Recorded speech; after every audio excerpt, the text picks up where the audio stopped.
The Viking king gathers an army with which he hopes to achieve world fame. The king's daughter Asa does not like her father's idea, but the man can no longer stop. When he reaches a mysterious lake, something attacks his army. Time passes and archaeologists try to unravel the mystery of the found Viking ship. Sigurd also wants to reveal the legend of this ship. The man alone raises his daughter Randheld and son Bragi, with whom he constantly quarrels. Sigurd tells investors about the found ship. This is the most impressive find of the Viking era. Investors begin to express dissatisfaction because quite a lot of money was spent on incomprehensible conclusions. A scientist shows objects found in the burial of Queen Asa. Runes are carved on one of them, and in her hands the woman held a figurine of an animal's head, on which the runes speak of Ragnarok. Asa knew something and chose to take it with her to the grave. However, investors are not interested in this. Upset, Sigurd remembers his daughter's performance and goes to school, but is late. At night, Alan knocks on the door, who returned from an expedition and brought a stone with ancient runes. Sigurd studies them and pays attention to the center of the stone. The guys go to the museum and take the object, which turns out to be some kind of code key. They manage to read that this stone was created by Asa in memory of her father, who was looking for the power of the gods in Midgard at the bottomless lake, which is called the Eye of Odin. This map, following the directions of which they will find the path of the ship and most likely treasures hidden somewhere nearby. Sigurd remembers his promise to his daughter, but Alan reminds that if they find the treasure, Sigurd's family will be able to go anywhere. The man agrees to the trip. The company flies to Finnmark, where they are met by assistant Elizabeth and guide Leif. The expedition sets off. The internet does not catch here, which spoils the girl's mood. After some time, the company reaches the neutral zone, which borders Russia and has not been inhabited for many decades. Alan cuts a path in the old grid, and the people enter the forbidden territory. Then they get to an abandoned military bunker. They find a dump of old military equipment and a lake. The people look at the mysterious Eye of Odin. After some time, they make a raft and move to the other side, where they begin their search. Here, the land is strewn with evidence of a distant war. At one of the stops, Leif takes Sigurd's diary without asking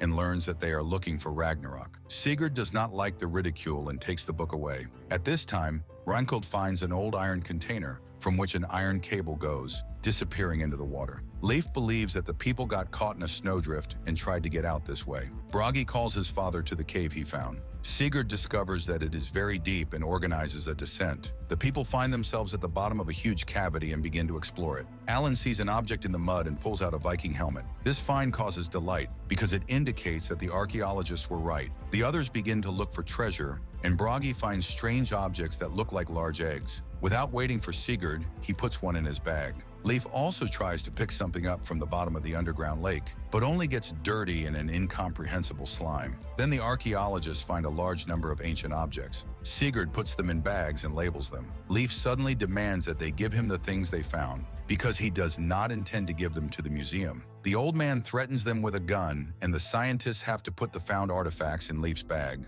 He gets out and throws the rope down, leaving no chance for the team to get out. The upset archaeologists think about what to do next, when Randheld screams in fear because she found a skull. Alan picks it up and takes it with him. At this time, Leif is rowing and trying to swim to the other side of the lake as quickly as possible. But suddenly, the smell of cave slime begins to disturb him. The man lowers his foot to wash his shoes and notices strange air bubbles. He peers into the water when something rises from the bottom and destroys the raft. Meanwhile, Elizabeth manages to get to the top of the cave. Soon, the team gets out on the shore. People see that the raft has disappeared and decide to spend the night in a container and make a new one in the morning. Sigurd rereads his notes and Alan examines the found skull, and in the light of day discovers a huge tooth of an unknown animal stuck in it. After a while, the guy goes down into the cave again, while the egg he found rolls out of Bragi's bag and begins to crack. Having gone down, the guys examine the cave more closely and suddenly discover a huge number of human bones. This is not a treasure at all, it is a grave. At this time, Bragi and Randheld wake up from a strange noise. They realize that there is someone in the container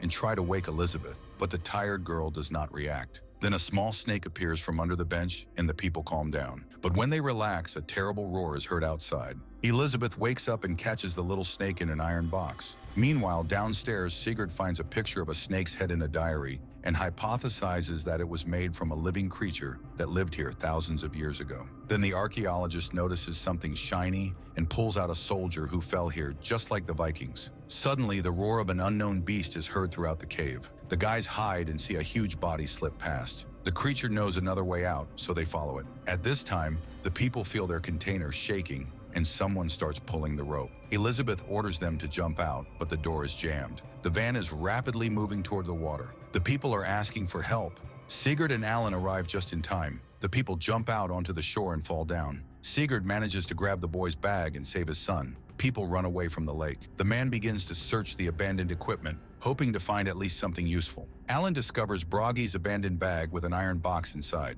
He opens it and immediately closes it, trying to hide the contents from Sigurd. Meanwhile, Elizabeth manages to throw a rope across the lake and make an air crossing. Alan is the first to cross, then the others. But when Sigurd sets off, the carbine breaks and the man hangs over the lake. Elizabeth goes to him and at the last moment manages to catch the guy. But he descends very low over the water and immediately sees something huge heading towards him. The rope breaks and the couple falls into the water. Sigurd and Elizabeth swim to the shore, from where Alan shoots into the monster's mouth and scares it away. The group goes on, but after a while the people realize that the monster is following them. They manage to hide in an abandoned bunker, but the monster knocks on the door and it becomes clear that the rusty iron will not hold up. The people go deeper into the bunker and stop to rest. Sigurd reads the translated runes about the king's campaign for the Midgard serpent. Now it becomes clear what happened to the Vikings. Sigurd discovers exhaust pipes and understands how to find a way out. After a while, the people soon discover a hatch high under the ceiling. Sigurd climbs up there and opens the door.